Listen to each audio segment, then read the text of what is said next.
room is. You can sense the tension in the air as Funky leans forward and pauses.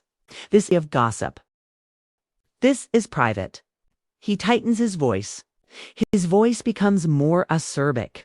Then he says it plainly, without hesitation or courtesy.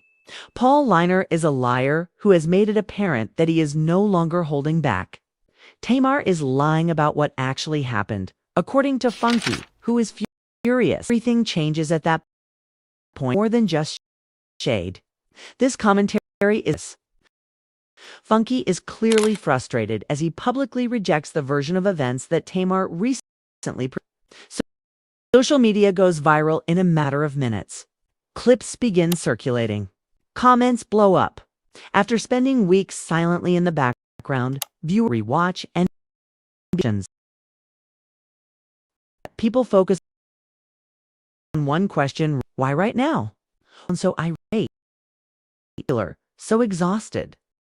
Moreover, more significantly, what does this indicate about the rumors that have already been circulating regarding us and the purported events of that evening? As Funky goes on, he not only questions Tamar's account, but also destroys its tone. The birthday narrative, the ambiguity, and the notion that she is unaware of what transpired. Viewers claim that's when the tone darkens. Because Funky is speaking as someone who was present and feels pulled into the media, rather than as someone who is guest. Claims he never requested a storm. When someone calls you out on it, you do just enough to be able to say, Funky says Mondays and his friend were the ones who went upstairs with Tamar. You began by asking, are you aware of what actually happened to you? No, I'm not. Or can you talk about it? I can talk about it, but just saying that makes the internet go crazy. Going into overdrive. Reactions fill timelines. Some viewers claim that this clarifies everything. That bothers me. That bothers me greatly because I'm telling you straight up that you were a bold-faced, bald-headed goddamn liar. All right, that evening. Others, let's pretend it opens an unclosable door. Older speculation reports, consequences, and even an arrest involving Mendeecees' name suddenly come back. Nothing official or confirmed, but it's hard to deny the timing. The harm is already done by the time Funky acknowledges that he understands he will be portrayed as slop. According to Funky, he may be perceived as messy. Silence becomes louder than noise once those words are posted online. Therefore, he will accept it. Tamar remains silent. Mendeecees remains silent. Fans are left wondering the question that no one wants to publicly address.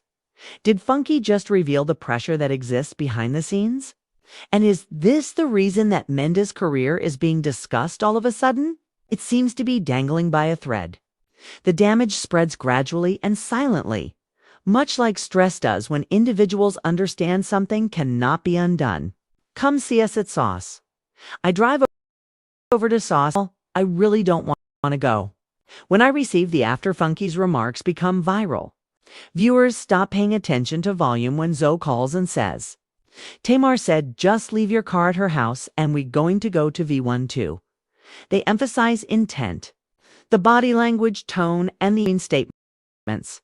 Social media reactions indicate that this didn't feel like someone seeking attention. It seemed like someone reacting to coercion.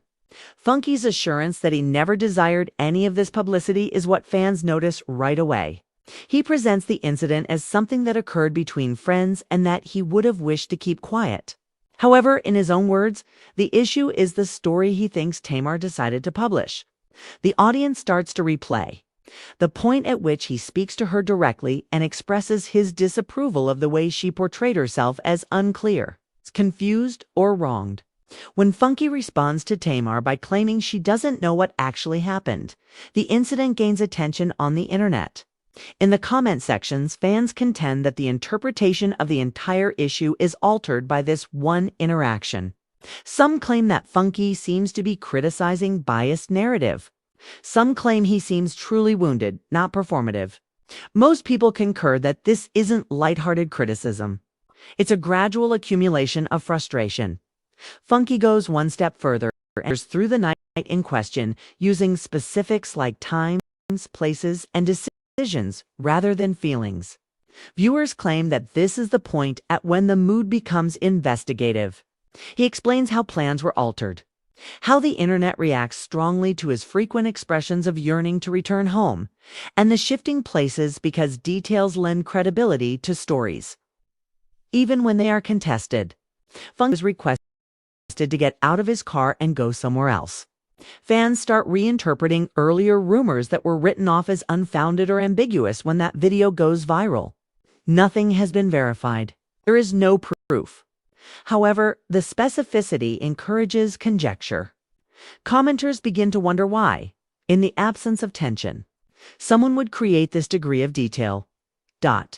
When Funky starts speaking to Mendeecees directly, though not by name, at first the story becomes more focused. Times when he felt uneasy.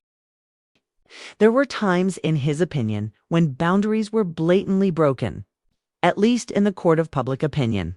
Viewers claim that this is the point at which the issue shifts from gossip to accountability. Funky claims that Tamar and Mendeecees' actions made him uneasy. It becomes uncomfortable in front of me. All right? You were sitting on top of him in your booty shorts throughout the song video. The main topic of internet responses.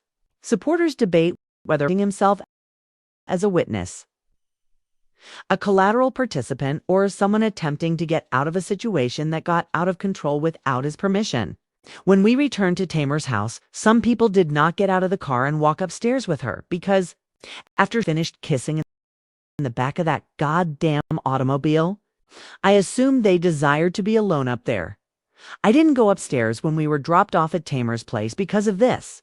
I got into my fucking car and drove home because you were sitting on his lap and implying that he was attempting to fix the record before it solidify in a way that is harmful to him. Make me feel so uncomfortable. Now, if he was involved